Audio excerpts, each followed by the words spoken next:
It is an important reflection of our government's commitment to make good on a promise around the launch of a program that will get assault-style firearms, which were designed for a battlefield, out of our communities once and for all. That was then Minister Marco Mendicino. He was speaking in April of 2023, talking about the program to buy back the firearms that are listed on the Liberal government's list of banned firearms. The reason we're talking about this today is earlier today that list was updated and the Liberal government has now outlawed another 179 that is firearm varieties.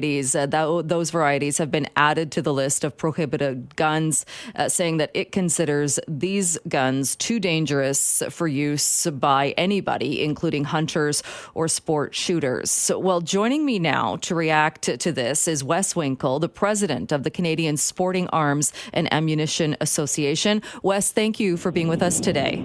Thank you for the opportunity.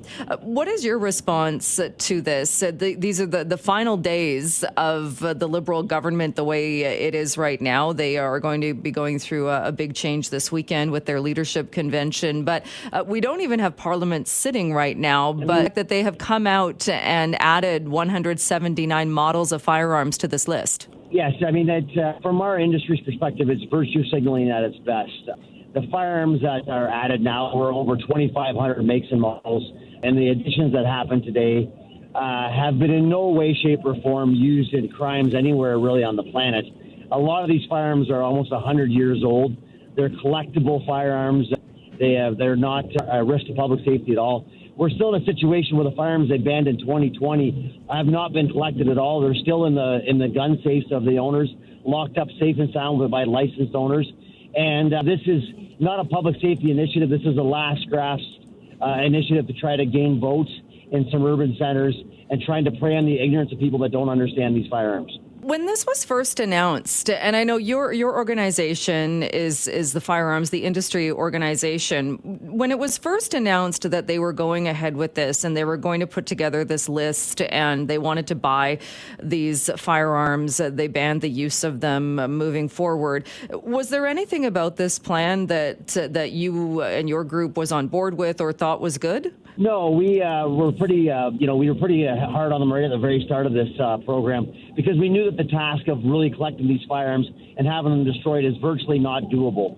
There's just way too much volume. There's way too much value. Taxpayers of Canada cannot be on the hook for this much money. Plus, there's no system set up. Like our weapons vaults at police stations aren't designed for this kind of volume. There's no way to collect and destroy these firearms from people's homes. Canada is a very rural country, and they're spread out in very rural areas, and it's just not doable. And therefore, right from the start of this, it has seemed like it is one of those things when all is said and done, more is said than done, if you understand what I'm saying. It's all just it's posturing, it's virtue signaling. It's not actually a public safety initiative at all. Right, because you would think if the goal of this was public safety and the whole reason for this was these guns, these firearms are problematic, these are what we must get off the streets to make the streets safe, they would have done it immediately. They wouldn't still be sitting, like you said, locked up in the safes of law-abiding, lawful gun owners. There would have been a sense of urgency to get these firearms and to remove them, whereas from everything I've seen, they still don't even have a date. They have no details on how this program is going to go ahead moving forward. They don't have a plan at all. And you think about it, you just take a step back. This is all done by order in council or executive order. And there is absolutely no democratic process. So they're saying they need to do this in an emergency and to bypass all parliamentary committees and all parliamentary vote processes. And this is such an urgent public safety hazard. However, there's been no action taken on it whatsoever. So you really start to really question the motives here. If it is a public safety initiative, why are we not taking steps forward? And if it's not a public safety initiative and not urgent, then why are we bypassing Parliament and our democratic process? And I think that question has been asked several times today. We heard earlier today from Canada's Associate Public Safety Minister, Rachel Ben-Dayan, talking about the fact that these 179 makes and models have been added to the list. The government likes to call these assault-style firearms, and saying that, and kind of, I think, using that phrase because it makes them seem far more dangerous, or makes it seem that they're used in scenarios where really they're not. Can you talk about these types of firearms and the fact that a lot of them are firearms that are used for hunting and sport shooting? Absolutely. These firearms are not. That's why we've gone to this term assault style in Canada, is because they're not assault firearms. I can't call them that because they're not. So what they call them is assault style to try to, like you said, prey on people that are ignorant on the topic. These firearms are used by hunters and sport shooters and licensed across Canada. They are not in any way, shape, or form mechanically different from any other hunting rifle. And that's why it's so difficult for the Canadian public to follow this, is because it's done by a style. So it literally is looking at pictures and trying to decide what looks mean and what doesn't. As anyone that's a technical matter expert, they will tell you that this makes no mechanical sense whatsoever.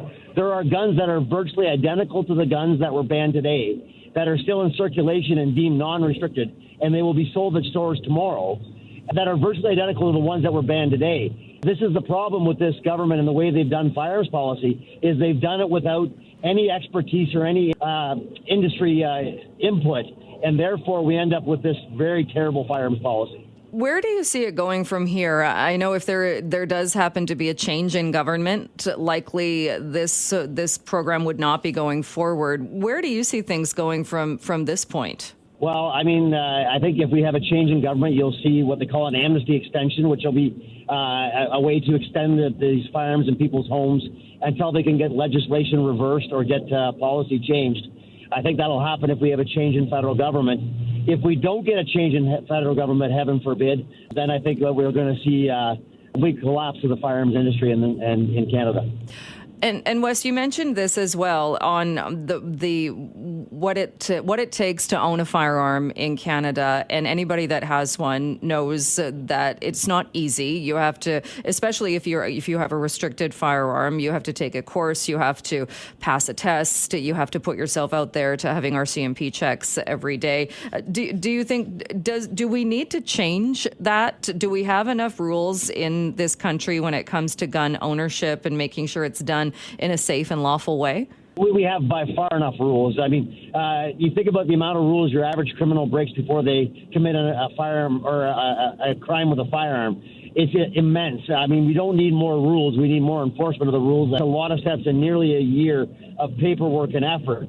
However, if for the criminals on the street that acquire illegal firearms that are being 3D printed or smuggled in from other countries, it's a very easy process. You just need the drugs or cash to buy them. It's a matter of trying to apprehend the criminals and put money to the use of law enforcement and not tie up our tax dollars buying guns off people that have spent the last 8 months going through courses and criminal background checks to obtain them legally. Wes Winkel, I'm sure we will talk to you again about this, but I appreciate you coming on the show today. Thank you for your time. No problem. Thank you very much for the opportunity.